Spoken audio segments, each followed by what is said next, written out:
ప్రభు స్తోత్రం. దైవాశీస్సులు. రోమపత్రిక 8:26 అటువలే ఆత్మయు మన దౌర్బల్యమును చూచి సహాయము చేయుచున్నాడు. ఏలయనగా మనం యుక్తముగా ఎలాగూ ప్రార్థన చేయడంలో మనకు తెలియదు కానీ ఉచ్చరింపగా శక్యము కానీ మూలుగులతో ఆత్మ తానే మన పక్షముగా విజ్ఞాపన చేయుచున్నాడు.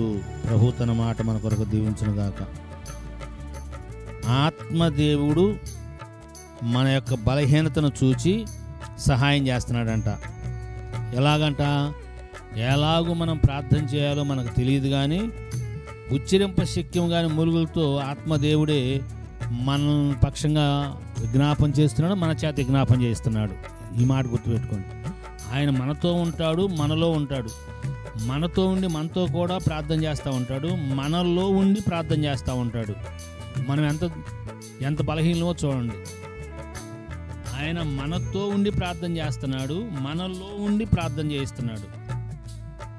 కనుక ఎలా ప్రార్థన చేయాలో మనకు తెలీదు. ఒక సందర్భంలో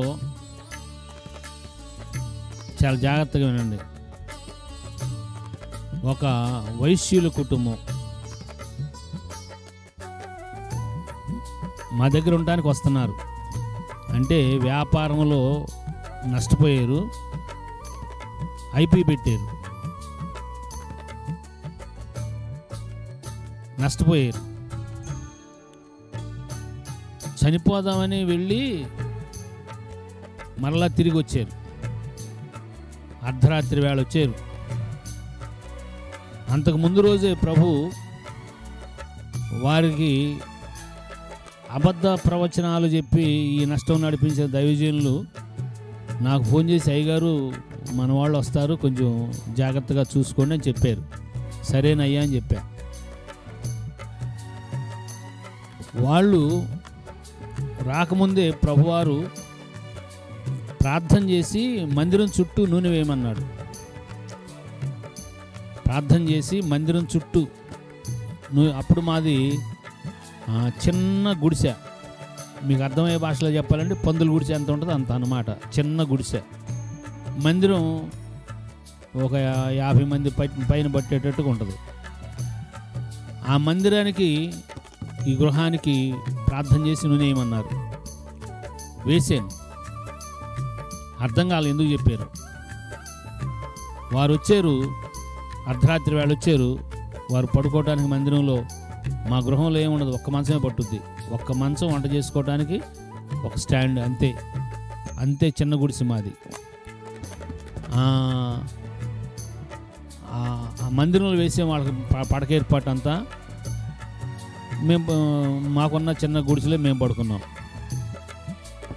వాళ్ళు మేము తెల్లారి లేచేటప్పటికి తెల్లారుజామున లేవటం, స్నానం చేయటం, మందిరం గుమ్మంలో కొబ్బరికాయ పగలగొట్టి కుంకుమ పసుపు వేసి గడప ఎదురుగా పెట్టారు. కుంకుమ పసుపు వేసి కొబ్బరికాయ పగలగొట్టి గడప ఎదురుగా పెట్టారు. వాళ్ళు కష్టంలో వచ్చారు, వాళ్ళు నష్టపోయి వచ్చారు, కోట్లు నష్టపోయి వచ్చారు. వాళ్ళకి తెలియదు కదా. నాకు అప్పుడు అర్థమైంది ప్రభు ఎందుకు మందిరం చుట్టూ ప్రార్థన చేసి కొబ్బరి నూనె వేయమన్నారు. చీకటి శక్తులు లోపలికి రాకుండా ఎరిగిన దేవుడు వాళ్ళు వస్తున్నట్టుగా, వాళ్ళు 4 రోజులు మా దగ్గర ఉన్నారు. ఏ రోజు కూడా బైబిల్ చదువుకోండి, యేసయ్యని నమ్ముకోండి అని చెప్పలేదు. వాళ్ళే పోయేటప్పుడు బైబిల్ ఏంటి అన్నయ్య గారు, మీ చెల్లిని అనుకోండి అన్నయ్య గారు, స్వాచ్యంగా ఒక బైబిల్ ఏంటంటే కొత్త బైబిల్ కొనుక్కొచ్చి ఇచ్చా. వారు రక్షించబడ్డారు. యెరూషలేము 2 సార్లు వచ్చారు. పెద్ద సంఘంలో సంఘ పెద్దలు కొంటున్నారు. ఇక్కడేమో నష్టపోయారు, బాకీలను తీర్చారు. హైదరాబాదులో 4 ఇళ్ళు కొన్నారు. దేవుని పిల్లలారా, యుక్తముగా మనం ఎలాగూ ప్రార్థన చేయాలో తెలియదు, ఎలాగ నడుచుకోవాలో తెలియదు కానీ ఆత్మదేవుడు మన బలహీనతలు చూసి ఆయన మనల్ని ప్రార్థనలో నడిపిస్తారు, ప్రార్థన చేయిస్తారు, చెప్తారు. జనవరి 1 తారీఖు ప్రవేశించింది, 12 గంటలు దాటింది అంతే, కొద్ది నిమిషాలే.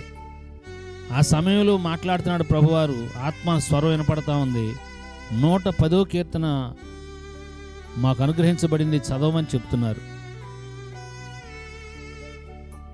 జస్ట్ న్యూ ఇయర్ ఎంటర్ అయిందంటే, ఎంటర్ అయిన మొదటి క్షణాలే మనం ఎలాగూ యుక్తముగా ప్రార్థన చేయాలో మాట్లాడాలో తెలియదు. కానీ ఆత్మదేవుడు మన బలహీనతను చూసి, శరీరం బలహీనమైంది కనుక, కేవలం నిష్ప్రయోజనమైంది కనుక, ఆ బలహీనమైన శరీరంలో దేవుని కార్యాలు జరగడానికి అవసరమైనట్లుగా దేవుని చేత వాగ్దానం చేసి పంపబడిన పరిశుద్ధాత్మ మనతోనూ మనలోనూ ఉండుడి చేత, నేర్పించుడి చేత, బోధించుడి చేత